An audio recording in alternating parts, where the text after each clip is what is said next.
안녕하세요. 오늘은 로마서 8장 1절에서 11절 말씀 가지고 정죄함이 없다라는 제목으로 말씀을 나누겠습니다. 1절에 보면은 그러므로 이제 그리스도 예수 안에 있는 자에게는 결코 정죄함이 없나니. 그리스도인은 누구입니까? 예수 그리스도를 믿는 자입니다. 예수님을 믿는다는 뜻이 무엇일까요?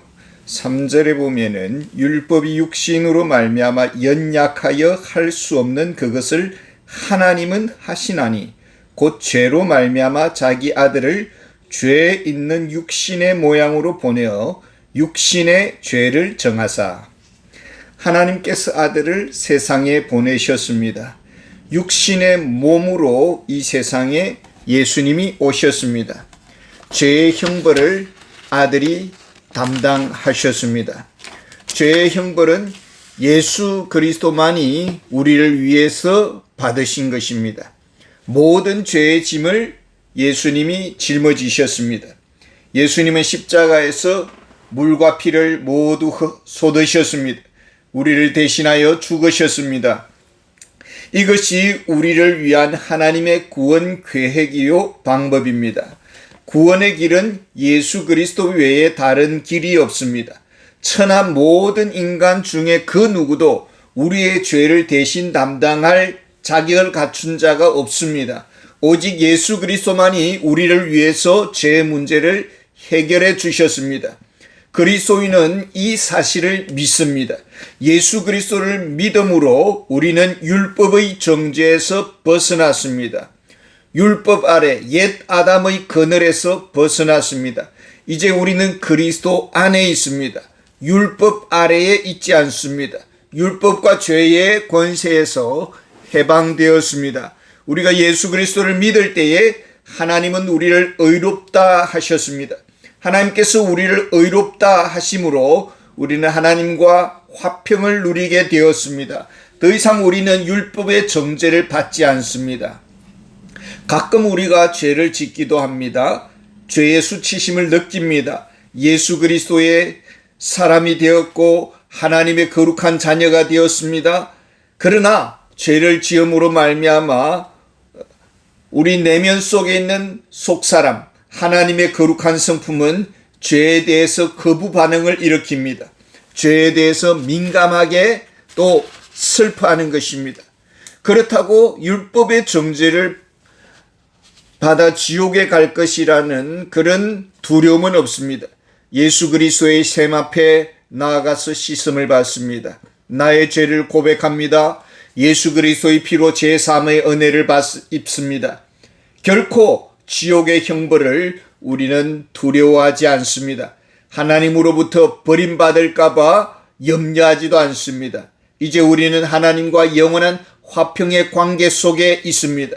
단지 죄를 범하면은 형벌을 두려워하진 않지만은 하나님의 자녀로서 하나님께 미안한 마음을 가지는 것입니다. 하나님의 마음을 섭섭하게 드린 것입니다. 그렇다고 해서 우리가 정죄를 받지는 않습니다. 왜요? 예수님의 죽으심 때문입니다.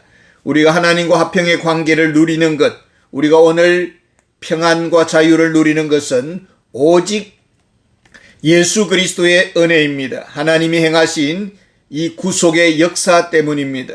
우리의 공로, 우리의 잘남, 우리의 도덕적 선행 때문에 오늘 우리가 구원받은 것이 아닙니다.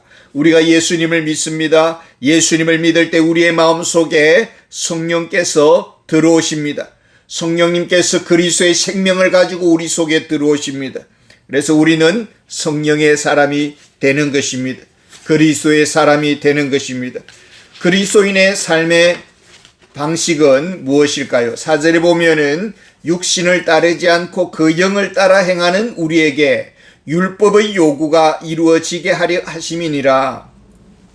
진정 그리스도인입니까? 성령님과 동행하십니까? 그리스도인은 불신자와 다릅니다. 무엇이 다를까요? 6절에 보면은 육신의 생각은 사망이요 영의 생각은 생명과 평안이니라. 생각이 다릅니다. 추구하는 방향이 다릅니다. 그리스도인은 위를 향해서 나아가고 하나님을 구하며 살아가고 기도하면서 문제를 해결하고 눈을 하늘로 응시하고 영원한 것을 사모합니다. 주님 오실 날을 기다립니다. 땅에 썩을 것에 매이지 않습니다. 쉬 사라질 것에 목숨을 걸지 않습니다. 비본질적인 문제에 매이지 않습니다. 하나님께 맡기며 살아갑니다. 하나님의 뜻을 찾아서 살아갑니다. 어떻게 하면은 하나님을 기쁘시게 할 것인가를 생각합니다. 무엇을 먹을까? 무엇을 마실까? 무엇을 입을까? 우리가 물론 육신을 가졌기 때문에 그런 생각을 합니다. 음식이 참 중요합니다. 영양분이 골고루 들어있는 그런 반찬들을 잘 섭취하면은 우리 몸이 건강해지고 또 힘이 나고 피곤이 사라지고 에너지가 넘칩니다. 그래서 우리가 좀 더 좋은 맛집들을 많이 찾아다닙니다. 그렇다고 해서 우리가 거기에 매이지는 않습니다. 사람이 옷을 입어도 품격이 있어야 합니다. 철에 맞는 옷을 입어야 되는 것이죠. 봄에는 봄에 맞는 옷을 입어야 되고 예배 교회당에 갈 때는 또 예배에 어울리는 옷을 입어야 되는 것입니다.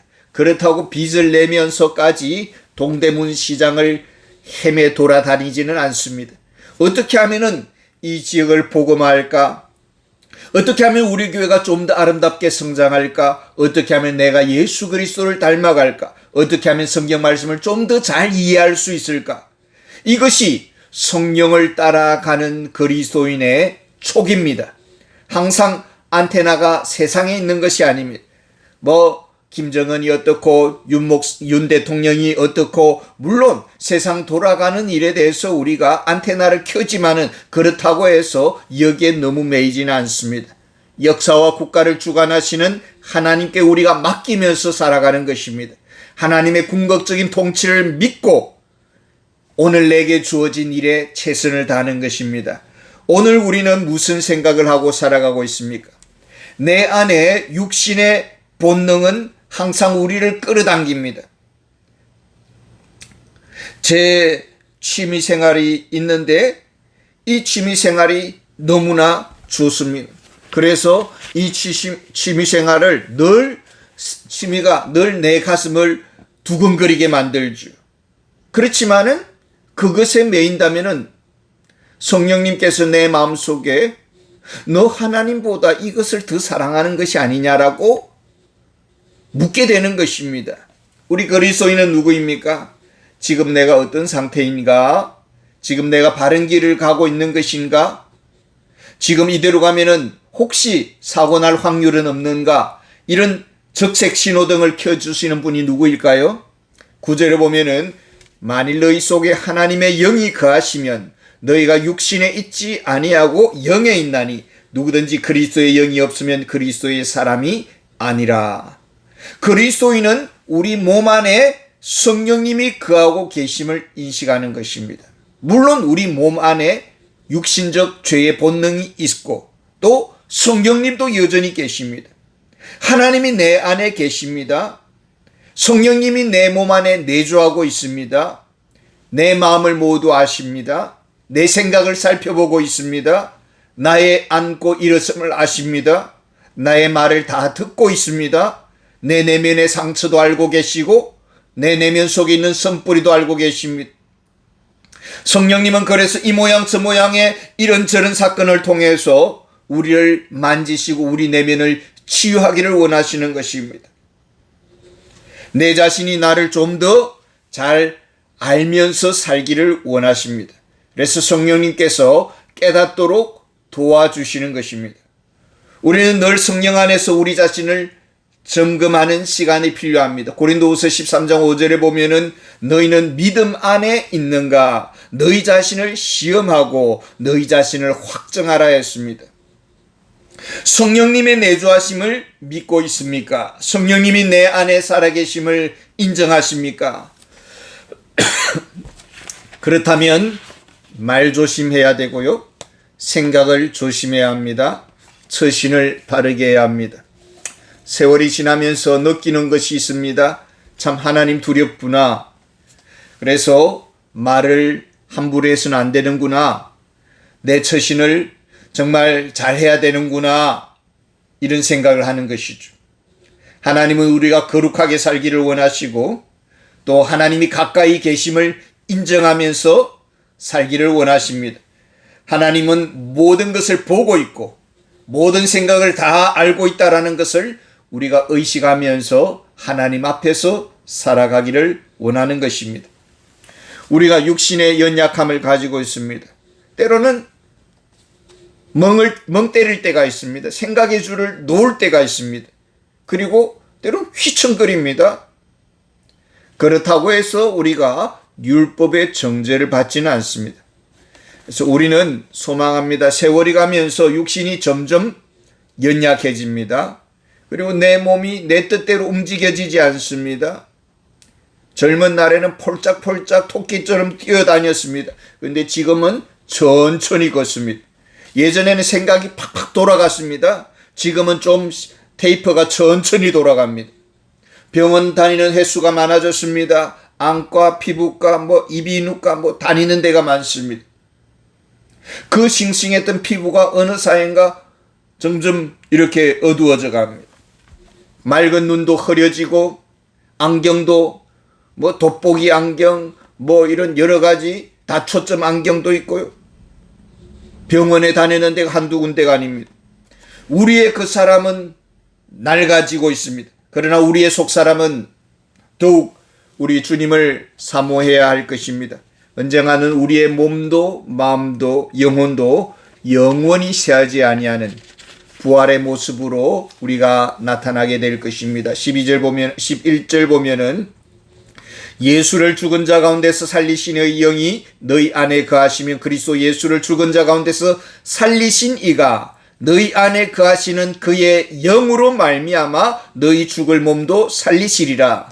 언젠가는 모든 것이 완전한 몸, 완전한 영혼으로 하나님 앞에서 우리 속에 육신이 완전히 제거된 가운데서 하나님 앞에서 영원히 살게 될 그날이 오게 될 것입니다.